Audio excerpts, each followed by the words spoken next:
Graça, paz e alegria. A porção de hoje recomendada para a leitura da Bíblia em um ano no plano sequencial é 1 Samuel do capítulo 1 ao capítulo 3. Antes de começar, vale uma dica aqui para diferenciar os livros do Antigo Testamento que possuem mais de um e as cartas do Novo Testamento que possuem mais de um. Você notou que eu falei no masculino sobre os livros do Antigo Testamento e no feminino sobre as cartas do Novo Testamento? Por isso, então, é 1 Samuel, primeiro livro de Samuel, e não primeira. No Novo Testamento nós falamos primeira porque é carta, primeira carta de João. Exatamente por isso que nós falamos dessa forma. No Antigo Testamento é masculino e no Novo Testamento é feminino, porque um é livro e o outro é carta. Agora vale um comentário geral a respeito dos livros de Samuel, Reis e Crônicas. Da mesma forma que no livro dos Juízes, há momentos em que, mesmo sendo livros de histórias, de fato, de contar a história do que aconteceu com o povo, eles também não apresentam sempre a ordem cronológica. São histórias reais, como muita gente fala, acontecidas. Mas, em alguns momentos, menos que em Juízes, é fato, bem menos que em Juízes. Mas, mesmo assim, em alguns momentos, Samuel, Reis e Crônicas também não apresentam a preocupação com a ordem cronológica dos eventos. Eles se preocupam em tornar a história conhecida. Então, eu insisto, a maior parte dos livros, desses 6 livros, os 2 de Samuel, os 2 de Reis e os 2 de Crônicas, eles apresentam sim a ordem cronológica dos eventos. Mas em alguns momentos a preocupação não é com o dia que aquilo aconteceu, mas em deixar claro que aquela história aconteceu.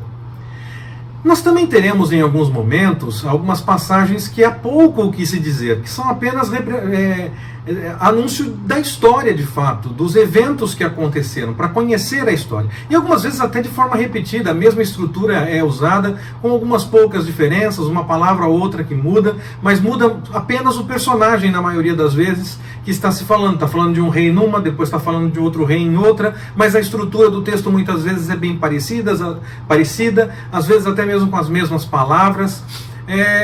E aí fala que as coisas estão em outro livro, e não conta todos os detalhes porque eles estão em outro livro. Pode ser, por exemplo, que aquilo que está em Reis, quando fala de outro livro, nós encontremos muita coisa em Crônicas, por exemplo, ou as crônicas do profeta tal, ou das crônicas do vidente tal. De repente, nós até tenhamos em outros livros, entre um e outro, entre Reis, Samuel e Crônicas, normalmente Reis e Crônicas nesse caso, pode ser que a história, que esses livros que são citados estejam lá, e estejam citados no meio deles, e fizeram então parte de toda a história do outro livro. Como pode ser que na verdade sejam livros que nós nunca encontramos e que talvez já estejam de fato perdidos, destruídos, ou até estejam apenas esperando um arqueólogo encontrar em algum lugar bem preservado ou minimamente preservado para poder ser estudado. Mas alguns desses que são citados lá no meio, às vezes as pessoas falam de livros perdidos.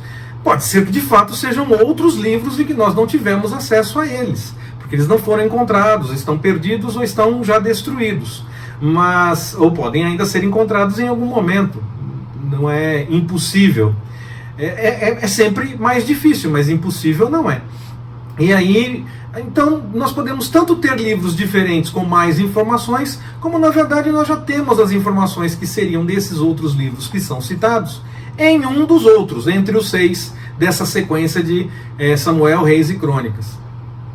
O fato é que aquilo que ainda não foi achado, ou até mesmo aquilo que foi destruído e nós não temos acesso, nunca vamos saber qual era realmente a história que está faltando contar ali, essas histórias serviriam apenas para ampliar o conhecimento histórico, tenho certeza disso. Se elas fossem importantes para nos passar uma visão espiritual, do conhecimento das coisas do Senhor, o Senhor teria preservado para que nós tivéssemos acesso, ou já teria sido encontrado para que nós conhecêssemos. Tenho certeza que se ainda um dia for encontrada alguma coisa, alguns desses textos vão servir para ampliar o conhecimento histórico e não para mudar o entendimento de como as coisas do Senhor devem ser feitas. Tenho certeza que o Senhor preservou para nós aquilo que de fato revelava a sua vontade, aquilo que revelava o que nós precisávamos conhecer para saber qual era a direção que o Senhor tinha para todas as coisas. Introdução feita, até aqui era só introdução feita sobre todos esses livros que falam dos reis de Israel e Judá. Começamos a falar especificamente de Samuel, uma história que nos revela o seu tempo. Ele está no final do tempo dos juízes e ele também mostra o fortalecimento da atividade profética e a definição da monarquia para Israel.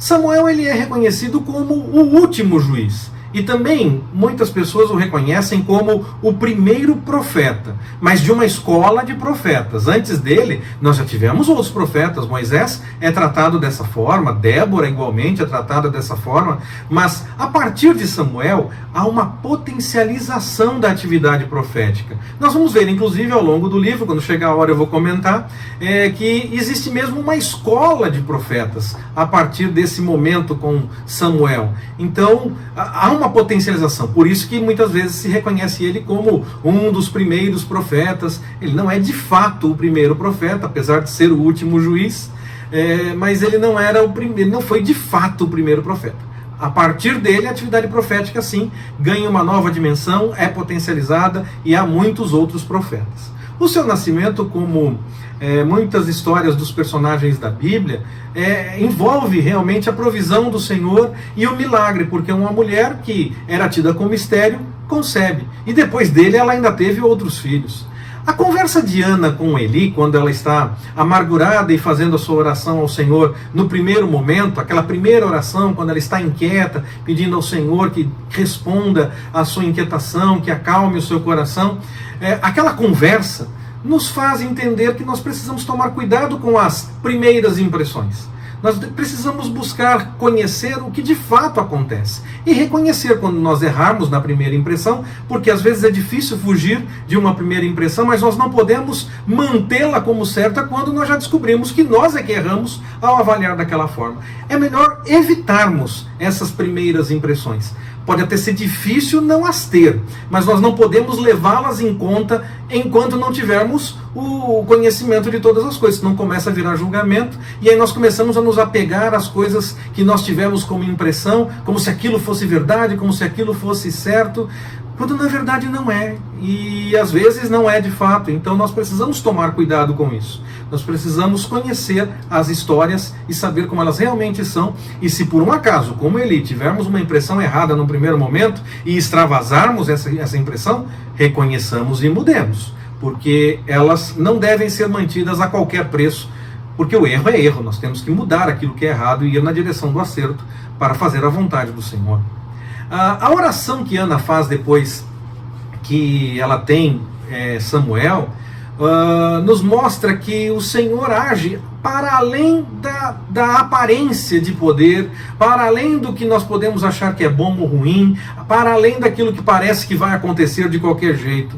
O Senhor cuida de todas as coisas e pode até inverter a ordem que parece natural e comum aos nossos olhos. Tudo para realizar a sua vontade.